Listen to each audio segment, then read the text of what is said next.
Hello everyone, peace of Christ to all. In this video we will respond to some Abduls as usual.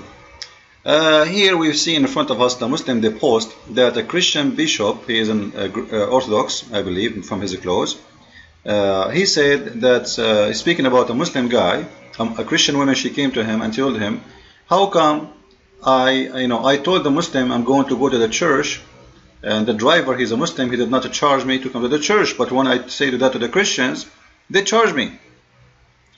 Now I'm not sure really how true this story or not, but let us assume for the sake of argument that this story is true. What the bishop in this video is saying, that if a Muslim worshipping the false God, following the false Muhammad, bowing to a rock, to a stone, kissing stones, if a bad person like this, which means misleaded person, he is taking a Christian woman to the church, he don't charge her. How about you Christians? So simply he's trying to encourage the Christians to do good. That's all. But the Muslim, they will make it look different. However, but I want to examine the story first to see if this is an act of a Muslim or it's not. Is Muslims allowed to take Christians to their churches? I challenge any Muslims to make a fatwa. Those who they are scholars, I want to see a fatwa. You want to watch my video? I want you to post on your website that you encourage Muslims to take Christians to their churches for free. And I want you to tell me from where you got this fatwa from, which means how you support that from your religion.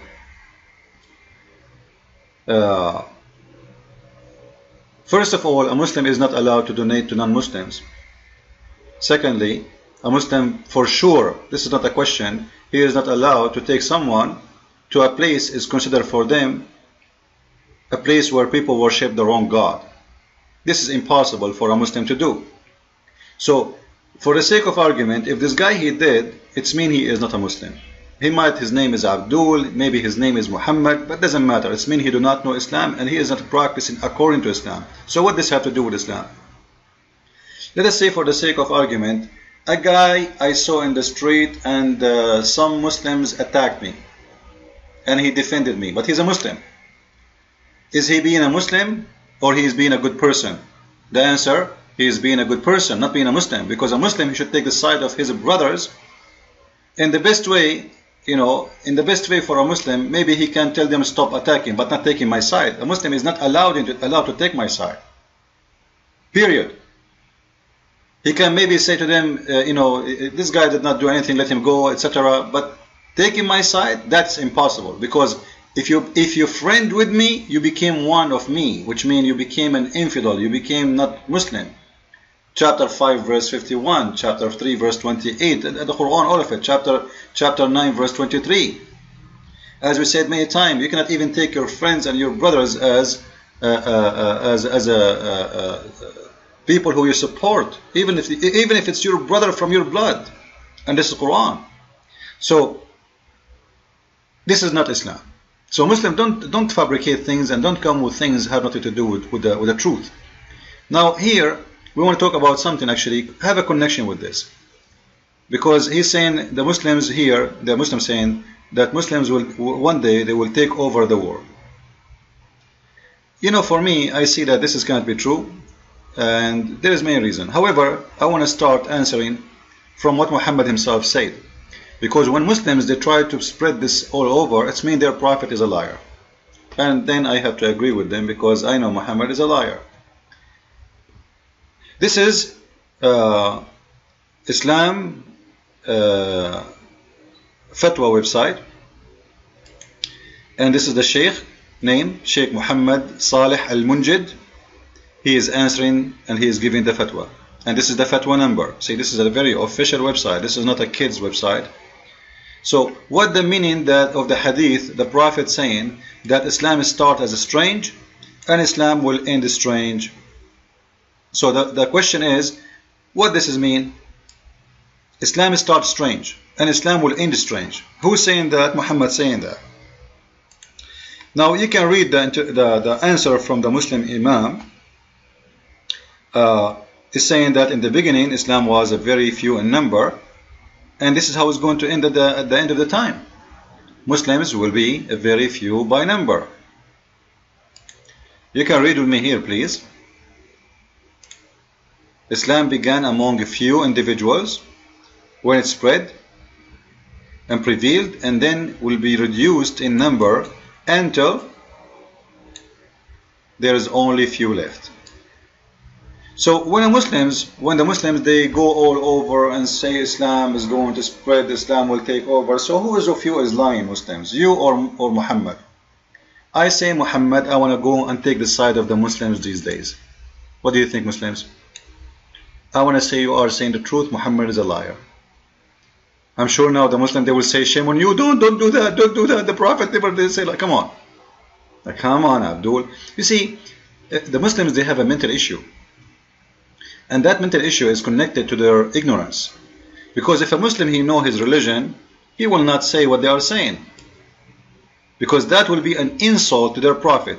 Like, you know, in the other day, the guy with the beard of the goat, I forgot his name, Rashid in the sand, the guy from the Philippines. He is making a video says, I challenge you to bring me one verse from your book saying Jesus he created, when the verse is in his Quran.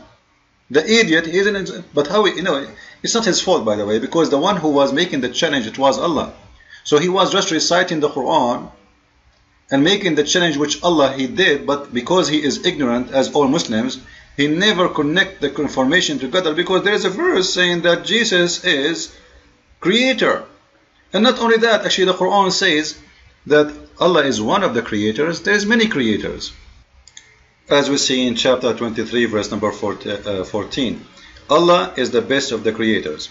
You know, and here, not only it's a stupid this verse, proving that the one who made the Quran is an ignorant, because first, you cannot compare God to anyone else.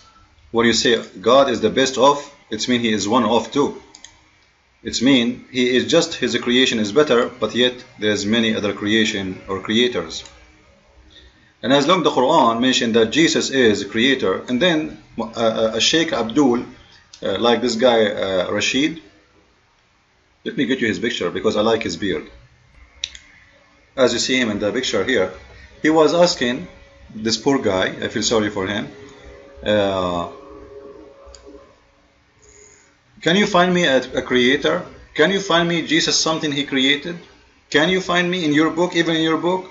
So we showed him not only in our book, we showed him it's in his book, but yet the ignorance until now did not notice that their God, Allah himself, saying clearly that there's many creators and he is just the best. And that will lead us for something very important. If Allah is the best of the creators, that means not only there's many creators, it's mean Allah is saying he is the best, but what is the guarantee that he can create anything? He just admitted that there is many creators, not only him, and he is saying in the Quran, do you worship the one who create nothing?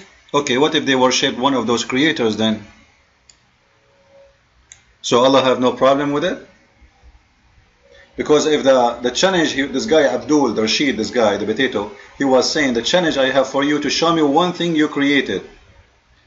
Which is very funny challenge, because we can ask the same question for him. Show us, prove to us that your God created anything. Your prophet never have a miracle.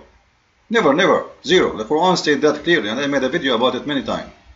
So when the Quran says that Allah is the best of the creators, and then different verse says that Jesus he is a creator too, and then Allah he says, how you worship someone he create nothing? So Allah is saying, if he exists, that you should worship only a creator, and he should be one of those creators. Can you give us a list of the names? Or this is a mistake in the Quran? Same time, it's very stupid to compare yourself, if you are the Almighty, with anyone. Because it's about the best of creation you have, or it's about you are the only one who can create. By saying you are the best of them, it means you are not the only Almighty. Because what makes you Almighty supposedly that you can create, and the rest they cannot. Now some Muslims they might say to you here, the story here, like a human being created a computer. This is not a creation. Creation in religion is about giving life. Giving life. This is number one creation. And the rest is about making something out of nothing. But the number one creation is about giving life. Can you give life? That is a creation. So don't tell me about cars and create a watch or iPhone. You know, this is a creation of ideas. Technique. But this is not creation in the religious meaning. Religious meaning, when we say create, God create, we are talking about creating a human being, creating the universe, bring things into existence.